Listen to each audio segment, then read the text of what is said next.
எதுகுலத்தை சொல்லாத உயர்ந்த கிரந்தங்களே கிடையாது என்று சொல்லும்படி எல்லா கிரந்தங்களாலும் எல்லா புராணங்களாலும் போற்றி கொண்டாடப்படக்கூடிய ஒரே குலம் யாதவ குலம். யோசித்து பாருங்கள். இறைவனால் வணங்கப்பட்ட குலம். 33 தேவர்களும் எந்த எம்பெருமான் கண்ணனை 2 கரம் கூப்பி தொழுகிறார்களோ அந்த கண்ணன் பெருமான் சொன்ன வார்த்தை, யாதவானாம் சிரோரத்னம், எதுகுலத்திலே பிறப்பதற்கு நான் பெரும் பாக்கியம் பண்ணேன் பகவானே சொல்றான். அப்ப எம்பெருமானே இந்த குலத்திலே பிறப்பதற்கு நான் பாக்கியம் செய்தேன் சொல்லும் போது, இந்த குலத்தில் பிறந்தவர்களால் நீங்கள் பெரும் பாக்கியசாலிகள்.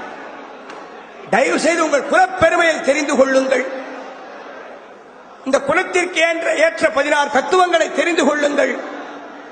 யாதவ பாரதம், பாரத யாதவம் என்ற உயிர் மூச்சாக இந்த ஸ்லோகத்தை தெரிந்து கொள்ளுங்கள். 33 தேவர்களுக்கு நடுவிலே ஒரு சர்ச்சை வந்தது. சில தேவர்கள் சொன்னார்கள், கண்ணன் பெருமான் யாதவ ஜாதியை பிறந்திருக்கானே, இந்த ஜாதி இந்த ஜாதி எவ்வளவு புண்ணியம் பண்ணிருக்கு, எவ்வளவு தபசு பண்ணிருக்கு என்று சொன்னார்களாம். சில தேவர்கள் சொன்னா இந்த எதுகுலத்திலே பிறப்பதற்கு கண்ணன் தான் தபசு பண்ணிருக்கான்னு சொன்னாலாம். இப்படி 2 கட்சி. யாதவ ஜாதியிலே பிறப்பதற்கு கண்ணன் தான் தபசு பண்ணிருக்கான்னு ஒரு சில தேவர்கள் சொல்றான்.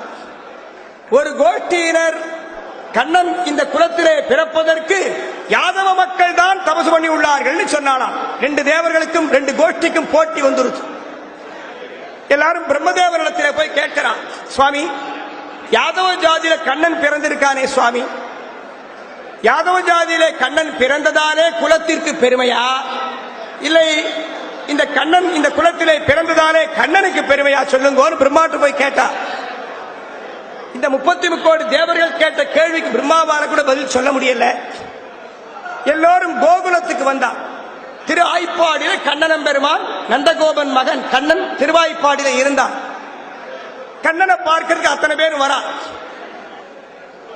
அப்ப பிரம்மதேவன் சொன்னான், ஏ தேவர்களே, நாம் தேவர்கள் ரூபத்திலே தேவர்கள் உருவத்திலே திருவாய்ப்பாடிக்கு போனாங்க நுழைய முடியாது. 33 தேவர்களாகிய நாம் நம்மில் பல பேர் பசுக்களாக உருவத்தை மாற்றிக் கொள்ளுங்கள், சில பேர் பசு கன்றுகளாக உருவத்தை மாற்றிக் கொள்ளுங்கள், சில பேர் பசுக்களை மேய்க்கக்கூடிய கோணாராக இடையனாக மாற்றிக் கொள்ளுங்கள் என்று தேவர்கள் எல்லாரும் பசுக்களாகவும் பசுங்கன்றுகளாகவும் பசுக்களை மேய்க்கக்கூடிய யாதவர்களாகவும் தங்கள் உருவத்தை மாத்திண்டு திருவாய்ப்பாடிக்கு போறான். அங்கே கண்ணன் பெருமானை பார்த்து,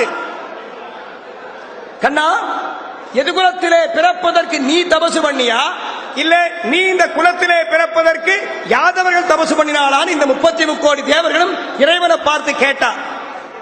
அதுக்கு சாட்சாத் எம்பெருமான் கண்ணன் சொன்ன வார்த்தை, யாதவ குலத்திலே பிறப்பதற்கு நானே தபசு பண்ணினேன். எவ்வளவு பெருமை! யாதவ குலத்திலே பிறப்பதற்கு நாமே தபசு பண்ணி உள்ளோம் என்று எம்பெருமானே ஆனந்தப்படும் பொழுது இந்த குலத்தின் பெருமையை ஒரு நாள்ல சொல்ல முடியுமா? 1 மணி நேரத்தில் சொல்ல முடியுமா? இன்னைக்கு இந்த மண்டபத்துக்கு ஸ்ரீவாரி திருமண மண்டபம்னு பேர். ஸ்ரீவாரினா வெங்கடேச பெருமாளுடைய பெயர், திருமலை திருப்பதி பெருமாள் பெயர். இப்ப திருமலை திருப்பதி பெருமாள் நேரம் இங்க வராருன்னு வச்சுக்கோங்க. எல்லாரும் திருப்பதி வெங்கடாஜலபதி நேரம் இங்க வரார். நேரம் வந்து, ஏ யாதவர்களே, உங்களை பார்ப்பதற்கு நமக்கு சந்தோஷமா இருக்கு, நீங்கள் எல்லாரும் உங்கள் பாதம் பட்ட மண்ணு, உங்க காலடி மண்ணை என் தலையில் போடுங்கள் என்று பெருமாள் சொன்னா நீங்க போடுவீங்களா? போடுவீங்களா? என்பவள் கம்சனின் சகோதரி. தேவகி என்பவள் கம்சனின் சகோதரி. தன் சகோதரியான தேவகிக்கு கல்யாணம் பண்ணி வைத்து தேவகியையும் அவள் கணவனான வசுதேவரையும் கம்சன் புகுந்த வீட்டிற்கு அழைத்து சென்றார். ஒரு சப்தம் கேட்டது, ஏ கம்சா, எந்த சகோதரி தேவகி இடத்திலே நீ இவ்வளவு பிரியமாக இருக்கிறாயோ அந்த தேவகிக்கு பிறக்கக்கூடிய 8வது குழந்தையாலே உனக்கு மரணம்னு சொல்லிச்சு. உடனே கம்சனுக்கு கோபம் வந்தது. தேவகி பிராட்டியும் அவள் கணவன் வசுதேவரையும் ஒரு சிறைச்சாலையில் போட்டு பூட்டி வச்சார். முதல்ல ஒரு குழந்தை பிறந்தது, ஒரு குழந்தை பிறக்கிறது. அந்த குழந்தையை கம்சன் கல்லிலே அடித்துக் கொன்றான்.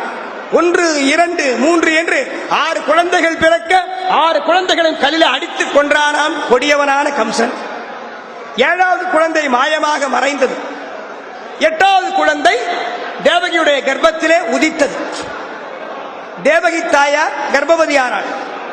யாதவர்களில் பல பேருக்கு ஒரு சந்தேகம் இருக்கு.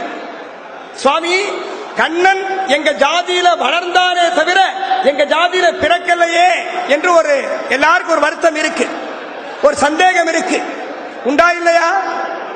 கண்ணன் யசோதைக்கும் நந்தகோபாலனுக்கும் பிள்ளையாக வளர்ந்தானே தவிர யசோதை தாயார் கர்ப்பத்திலே உதித்து பிறக்கவில்லையே, எங்கள் ஜாதியில் பிறக்கவில்லையே என்று இந்த சந்தேகம் எல்லாருக்கும் இருக்கு. பெரும்பான்மையான யாதவர்களுக்கு இருக்கு. வசுதேவனும் நந்தகோபாலனும் அண்ணா தம்பி, சித்தப்பா பிள்ளை பெரியப்பா பிள்ளை. வசுதேவனும் யாதவன், நந்தகோபாலனும் யாதவன். கண்ணன் பிறந்த வீடும் எதுகுலம், கண்ணனை காப்பாற்றிய குலமும் எதுகுலம். ஆக வசுதேவனுக்கு அண்ணன், நந்தகோபனுக்கு அண்ணன் வசுதேவன் சொல்லும் போது நந்தகோபனும் பிறப்பால் யாதவன் தான். எனவே சர்வேஸ்வரனான எம்பெருமான் கண்ணன் பிறப்பால் யாதவன். தேவகி பிராட்டியின் எச்சில் அமுதம் அவள் திருவயிற்றை விட்டு என்னை பிறக்க ஒண்ணாமல் பண்ணுகிறது. தேவகி தாயார் சாப்பிடுற சாப்பாடு தானே கர்ப்பத்திலே உள்ள குழந்தைக்கு போறது. தேவகி தாயார் இடைச்சி. இன்னைக்கு நீங்கள் எல்லாம் கோவிலுக்கு போகும்போது பெருமாளுக்கு அர்ச்சனை தட்டு கொண்டு போறேன்.